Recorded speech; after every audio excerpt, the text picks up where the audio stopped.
जितना बन सके सवाए लेना, 100 रुपए से 105 रुपए तथा इससे भी ज्यादा शक्ति और भक्ति अनुसार लें। हर शुक्रवार को भी निराहार कथा कहना सुनना, इसके बीच क्रम त्रुटि नहीं, लगातार नियम का पालन करना। सुनने वाला कोई न मिले तो घी का दीपक जला उसके आगे जल के पात्र को रख कथा कहना, परंतु नियम न टूटे जब तक कार्य सिद्ध न हो। नियम पालन करना और कार्य सिद्ध हो जाने पर व्रत का उद्यापन करना। 3 मास में माता फल पूरा करती है। यदि किसी के खोटे ग्रह हो तो माता 1 वर्ष में भी अवश्य कार्य को पूरा करती है। कार्य सिद्ध होने पर ही उद्यापन करना चाहिए, बीच में नहीं। उद्यापन में 2.5 सेर आटे का खाजा तथा इसी परिमाण से खीर तथा चने का साग करना। 8 लड़कों को भोजन कराना है। जहाँ तक मिले देवर जेठ भाई बंधु कुटुंब के लड़के लेना, नहीं मिले तो रिश्तेदार और पड़ोसियों के लड़के बुलाना, उन्हें भोजन कराना, यथाशक्ति दक्षिणा दे माता का नियम पूरा करना। उस दिन घर में कटाई कोई न खावे। यह सुनकर बुढ़िया ने के लड़के की बहू चल दी। रास्ते में लकड़ी के बोझ को बेच दिया, उनमें से उन पैसों से गुड़ चना ले माता के व्रत की तैयारी की। वह आगे चली और सामने मंदिर देखकर पूछ लिया, यह मंदिर किसका? सब कहने लगे संतोष माता का मंदिर है। यह सुनकर माता के मंदिर में जा माता के चरणों में लौटने लगी, दयनीन होकर विनती करने लगी, माँ मैं निपट मूर्ख हूँ, व्रत के नियम नहीं जानती, मैं बहुत दुखी हूँ। ये माता जगत जननी मेरा दुख दूर कर, मैं तेरे चरणों में हूँ। माता को दया आई। एक शुक्रवार विदा के दूसरे शुक्रवार को ही उसके पति का पत्र और तीसरे को उसका भेजा हुआ पैसा भी आ पहुंचा। यह देखकर जेठ शान मुझ छोड़ने लगे, इतने दिनों में पैसा आया, रुपया आया, इसमें क्या बढ़ाई है? लड़के ताने देने लगे, अब तो काकी के पास रुपया आने लगा, अब तो काकी बुलाने से भी नहीं बोलेगी, अब तो काकी की खातिर बढ़ेगी। बेचारी सलता से कहती है, भैया 15 रुपया है तो इसमें हम सबके लिए अच्छा है।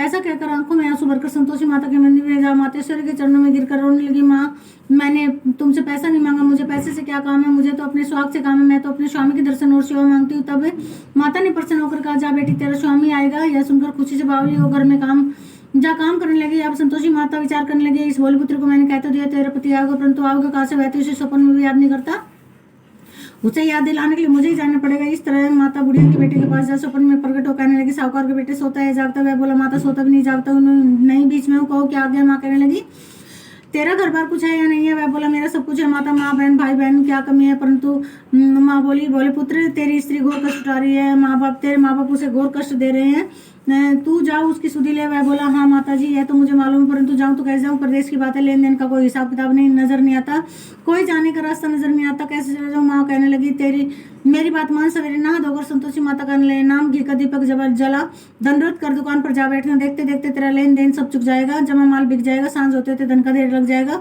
जब सवेरे बहुत जल्दी उठ उसने लोगों से अपने सपने की बात कही तो वे सब उसकी बात अनसुनी कर दिल लगी, उड़ाने लगे, कई सपने भी सच होते हैं। एक बुढ़िया बोली, देख भाई मेरी बात मान, इस प्रकार साथ झूठ करने के बदले देवता नहीं जा सका है, वैसा ही करने में तेरा क्या जाता है? वह बूढ़े की बात मानकर स्नान कर संतोषी माता को दंडवत कर घी का दीपक जला दुकान पर जा बैठता है। थोड़ी देर में क्या देखता है कि देने वाले रुपया लाने लगे, लेने वाले हिसाब लेने लगे, कोठे से भरे सामानों के खरीदार नगद दाम में सौदा करने लगे। शाम तक धन का ढेर लग गया। माता का चमत्कार देखकर प्रसन्न हो मन में माता का नाम ले घर ले जाने के वास्ते गहना कपड़ा खरीदने लगा और वहाँ के काम से निपट कर घर को रवाना हुआ। बहू बेचारी जंगल में लकड़ी लेने जाती है, लौटते वक्त माँ के मंदिर पर विश्राम करती है। वह तो उसका रोजाना का रुकने का स्थान जो ठहरा। दूर से धूल उड़ती देखकर वह माता से पूछते है, माता यह धूल कैसी उड़ रही है? माँ कहती है, हे पुत्री तेरा पति आ रहा है, अब तो ऐसा कर लकड़ियों के 3 बोझ बना ले, एक नदी के किनारे, दूसरे मंदिर पर और तीसरा अपने सिर पर रख। तेरे पति को लकड़ी का इकट्ठा देखकर मुंह पैदा हुआ, वह यहाँ रुकेगा, नाश्ता पानी बना खा पी कर माँ से मिलने जाएगा।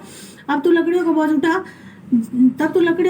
बोझ उठाकर घर जाना और बीच चौक में गट्ठा डालकर 3 आवाजें जोर से लगाना, लो सासू जी लकड़ियों का गट्ठा लो, भूसी की रोटी दो, नारियल खोपड़ी में पानी दो, आज मेहमान कौन आया? माँ की बात सुनकर बहू बहुत अच्छा माता जी कहकर प्रसन्न हो लकड़ियों के 3 गट्ठे ले आई, एक नदी के तट पर रखे, एक माता के मंदिर पर। और इतने में ही एक मुसाफिर वहाँ आ पहुंचा। सूखी लकड़ी देखकर उसकी इच्छा हुई कि अब यहीं विश्राम करे और भोजन बना खा पी कर गाँव जाए। इस प्रकार भोजन बना विश्राम कर वहां जा गाँव को गए। सबसे प्रेम से मिला। उसी समय बहू बेचारी सिर पर लकड़ी का गट्ठा ले आती है, लकड़ी का भारी बोझ आंगन में डालकर जोर से 3 आवाजें देती है, लो सासू जी लकड़ियों का गट्ठा लो, भूसी की रोटी दो, नारियल के खोपड़े में पानी दो, आज मेहमान कौन है? यह सुनकर सास बाहर अपने दिए हुए कष्टों को बुलाते हुए कहती है, बहू ऐसा क्यों कहती है? तेरा मालिक ही तो आया, आ बैठ मीठा भात का भोजन कर, कपड़े गहने पहन। इतने में आवाज सुन उसका स्वामी बाहर आ जाता है और अंगूठी देकर व्याकुल माँ से पूछता, माँ को ने? माँ कहती है, बेटा ये तेरी बहू है, आज 12 वर्ष हो गए जब से तू गए, तब से सारे गांव में जानवर की तरह भटकती फिरती है, काम काज घर का कुछ करती नहीं है, 4 में आकर खा जाती है, अब तुझे देखकर भूसी की रोटी नारियल खोपड़े में पानी मांगती है। वह लज्जित तो बोला, ठीक है माँ, मैंने इसे भी देखा और तुम्हें भी देखा,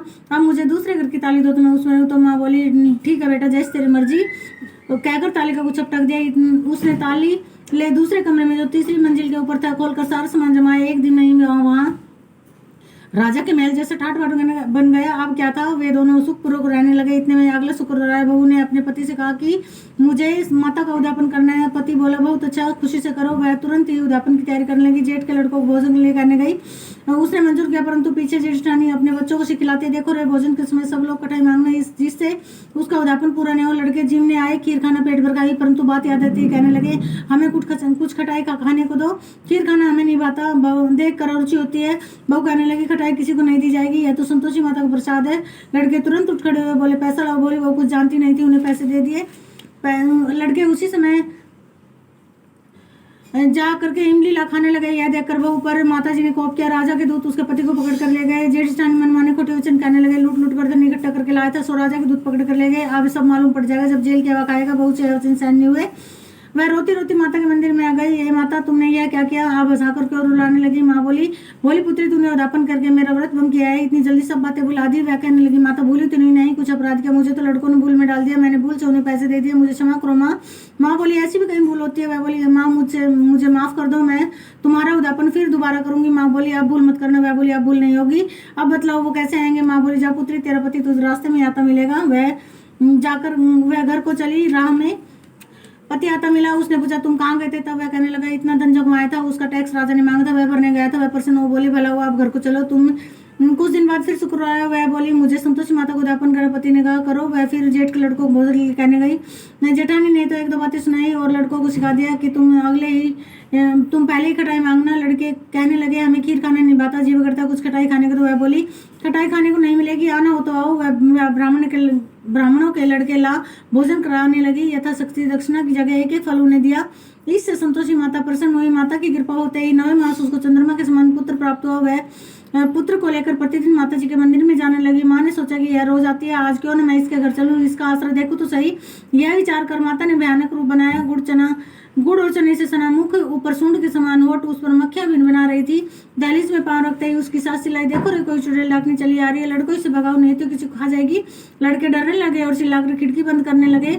बहू रोशनदान में से सब देख रही थी। प्रसन्नता से पगली होकर चिल्लाने लगी, आज मेरी माता जी मेरे घर आई है।